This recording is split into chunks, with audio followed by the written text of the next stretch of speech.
बुद्ध अपने शिष्यों को श्मशान क्यों भेजते थे?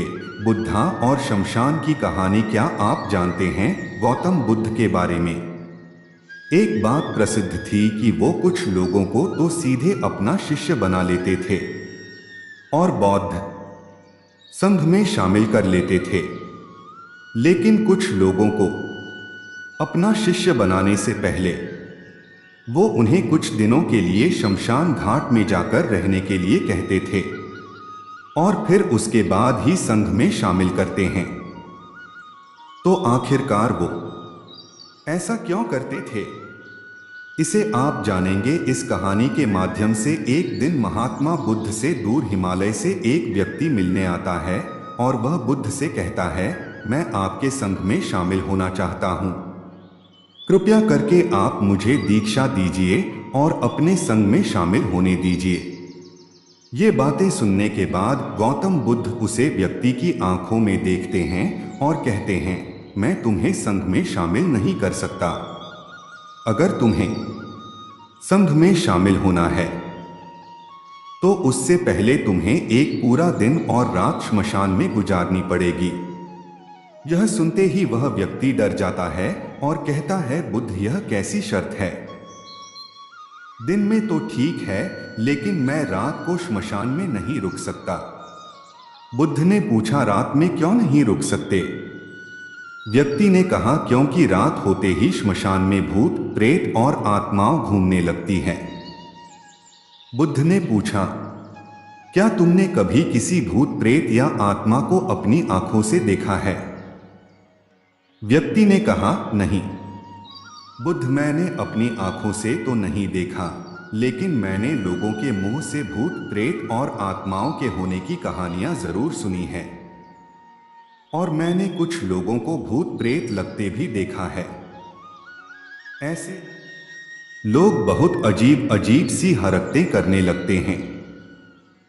बुद्ध ने कहा, तो फिर यह तुम्हारे लिए एक बहुत ही सुनहरा मौका है यह जानने का कि क्या सच में भूत प्रेत और आत्माएं होती भी है या नहीं। व्यक्ति ने कुछ देर तक सोचा, फिर कहा, ठीक है बुद्ध, अगर आपकी यही शर्त है तो एक पूरे दिन और एक पूरी रात के लिए मैं श्मशान में रुक जाऊंगा।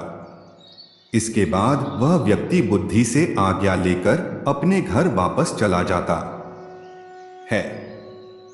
सुबह होते ही व्यक्ति फिर बुद्ध के पास आता है और शमशान जाने की आज्ञा मांगता है। बुद्ध ने कहा, ठीक है तुम श्मशान जा सकते हो, लेकिन एक बात का ध्यान रखना, पूरे दिन और रात में तुम जो कुछ भी वहां देखोगी या जो भी घटना तुम्हारे साथ वहां घटेगी वो सब कुछ तुम मुझे आकर बताओगे। उसने कहा, ठीक है मैं आपको बता दूंगा। इसके बाद वह व्यक्ति श्मशान के लिए निकल पड़ता है। उसके जाते ही बुद्ध अपने दो शिष्यों से कहते हैं, तुम दोनों उसके पीछे जाओ और उसका ध्यान रखना, लेकिन ध्यान रहे उसे यह बात पता नहीं लगनी चाहिए कि तुम दोनों उसके आसपास ही हो। वे दोनों शिष्य भी चुपचाप उस व्यक्ति के पीछे पीछे श्मशान की तरफ चले जाते हैं। एक पूरा दिन और रात शमशान में गुजारने के बाद अगली सुबह वह व्यक्ति गौतम बुद्ध के पास वापस आता है। बुद्ध ने पूछा, बताओ क्या तुमने देखा वहां? व्यक्ति ने कहा, बुद्ध, मेरे श्मशान में पहुंचने के कुछ देर बाद मैंने देखा कि वहां एक अर्थी आई। उसके पीछे एक बड़ी भीड़ थी। वह अर्थी एक बूढ़े व्यक्ति की थी।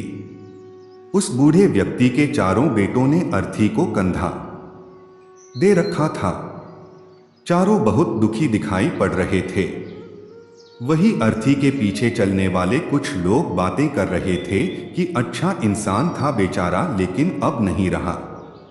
वहीं कुछ लोग यह भी कह रहे थे कि अच्छा हुआ इसके साथ बेचारा बूढ़ा बिना किसी ज्यादा दर्द और पीड़ा के इस दुनिया से चला गया। इसी तरह और भी लोग उसके बारे में तरह तरह की बातें कर रहे थे। फिर उस बूढ़े को चिता पर लिटाया गया और उसके बड़े बेटे ने उस चिता को अग्नि दी। फिर सभी लोग वहीं पास के ही तालाब से नहाकर वहां से चले गए। उसके बाद मैं काफी देर तक वहीं बैठा हुआ उस जलती हुई चिता को देखता रहा। फिर जब दोपहर हुई तो वहां एक और अर्थी आई जो कि एक जवान औरत की थी।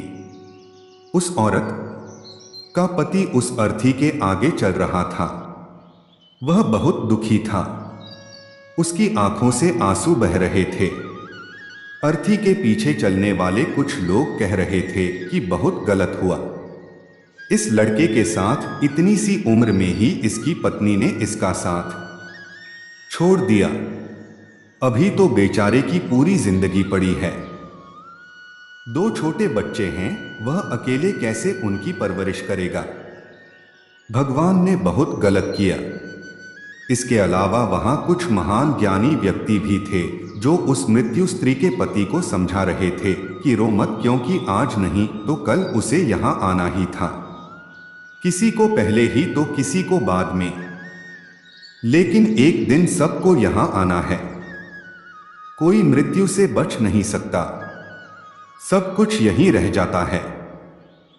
इसलिए हमें क्रोध, चिंता, लालच और बुरे कर्मों से बचना चाहिए। और इसी तरह की और भी ज्ञान की बातें वो सभी ज्ञानी व्यक्ति आपस में करते रहे थे। फिर उस स्त्री के पति ने उसकी चिता को अग्नि दी और जोर जोर से रोने लगा। उसे रोता देख कुछ लोग उसे सांत्वना देने आ गए। फिर उन सभी लोगों ने भी पास के ही तालाब से स्नान किया और वहां से चले गए। मैं इस बार भी बैठा हुआ उस स्त्री की चिता को जलते देखता रहा। जब शाम होने को थी तो वहां दो अर्थियां और आई। एक अर्थी महंगे फूल मालाओं से सुसज्जित, उसके पीछे जो लोग थे वो बड़े खानदान से लग रहे थे और उसके पीछे लंबी भीड़ भी थी। देखने से ही लग रहा था कि यह किसी अमीर व्यक्ति की अर्थी है। दूसरी अर्थी बहुत ही साधारण सी थी और उसके पीछे बहुत ही कम लोग थे। वह जरूर ही किसी बहुत गरीब व्यक्ति की अर्थी रही होगी। अमीर व्यक्ति की चिता को चंदन की लकड़ी से तैयार किया गया था, जबकि गरीब व्यक्ति की चिता को साधारण लकड़ी से। अमीर व्यक्ति की चिता को पहले अग्नि दी गई, फिर गरीब व्यक्ति की चिता को। बुद्ध ने पूछा, क्या तुम्हें उनकी चिताओं में कोई अंतर दिखा? व्यक्ति ने कहा, नहीं, मुझे तो कोई अंतर नहीं दिखा।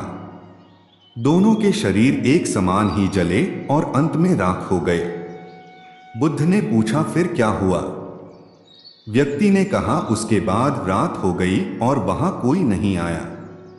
बुद्ध ने फिर पूछा, क्या तुम्हें वहां रात में भूत प्रेत और आत्माएं दिखी?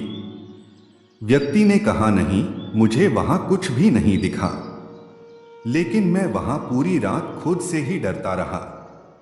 कभी हवा की सरसराहट से तो कभी जानवरों की आवाज से, और फिर सुबह हो गई और मैं आपके पास आ गया।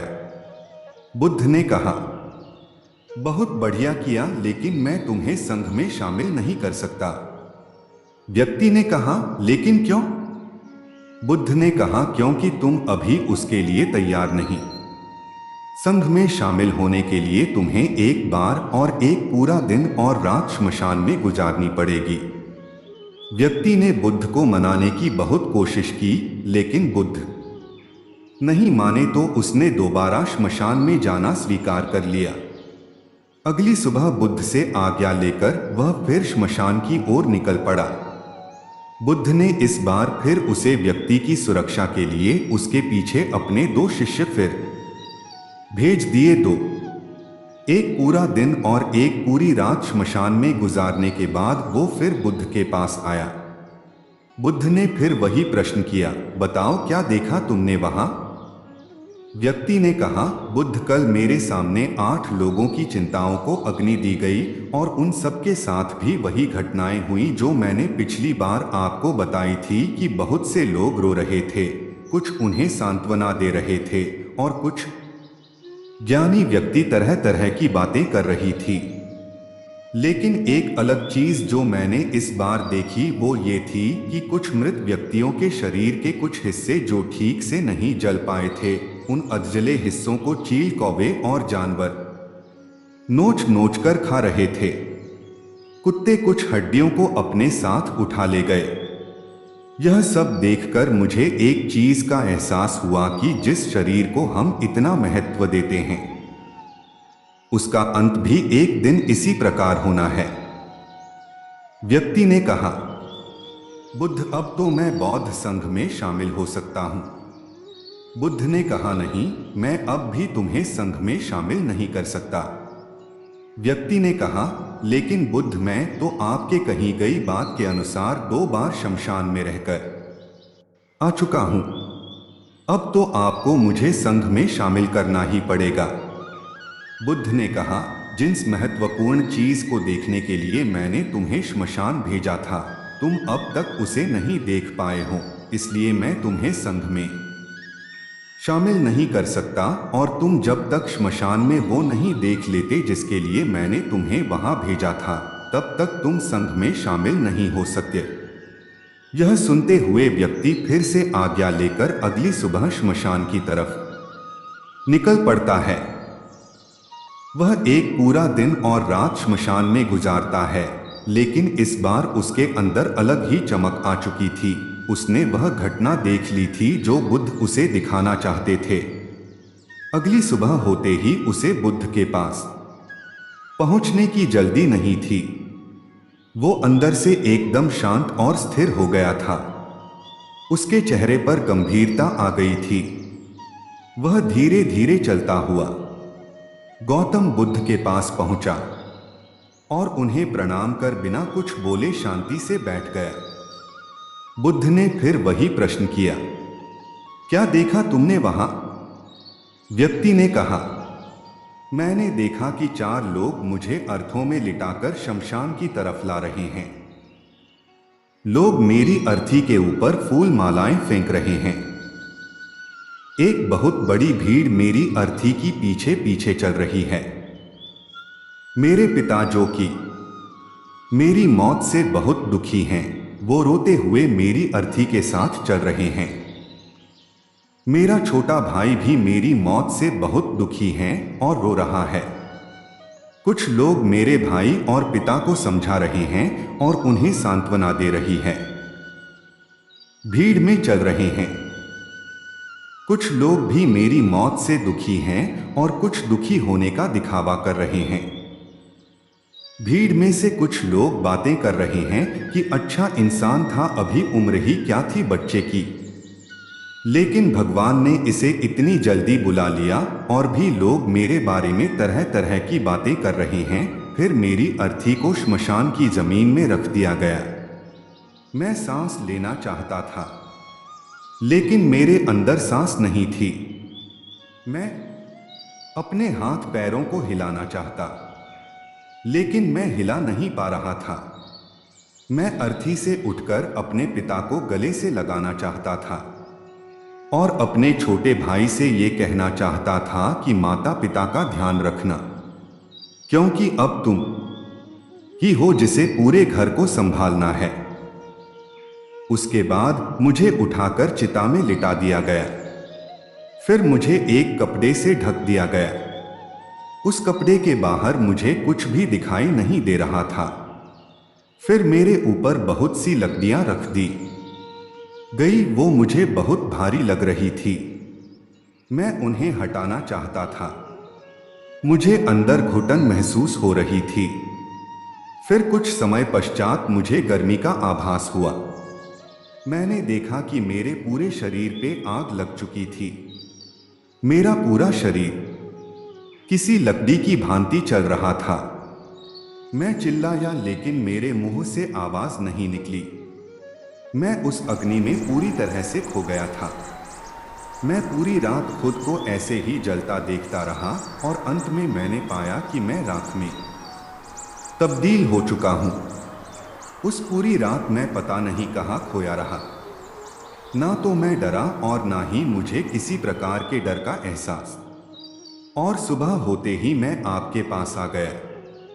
यह सब सुन बुद्ध मुस्कुराए और बोले, अब तुम संघ में शामिल हो सकते हो। बुद्ध ने आगे कहा, जीवन को वही व्यक्ति समझ सकता है जिसने मृत्यु को समझ लिया हो। जैसे एक बीमार व्यक्ति ही स्वस्थ रहने के महत्वपूर्ण अच्छे से समझ सकता है। वास्तव में गहरे ध्यान और साधना में उतरने के लिए अंदर ज्ञान का बीज होना बेहद आवश्यक है, और वह ज्ञान का बीज कल रात तुम्हें वहां मिला। तुमने वहां जाकर ये महसूस कर लिया कि तुम्हारा शरीर नश्वर है और तुम्हारे साथ कुछ भी नहीं जाने वाला, सब यहीं रह जाएगा। जब तुम पहले 2 बार शमशान गए तो तुम भी उन्हें ज्ञानी व्यक्तियों की तरह ही थी, जो श्मशान में जाते ही धार्मिक हो जाते हैं, जिन्हें वहां जाते ही मृत्यु की याद आती है, शरीर के नश्वर होने की याद आती है, और वहां बड़ी बड़ी बातें करते हैं, लेकिन वहां से निकलते ही फिर पहले जैसे हो जाते हैं, वैसे ही सारे बुरे काम करते हैं, अधर्म करते हैं, खुद के शरीर से मोह करते हैं, इसे अमर मान लेते हैं और दूसरों से ऐसा व्यवहार करते हैं जैसे वह यहाँ हमेशा रहने वाले हैं।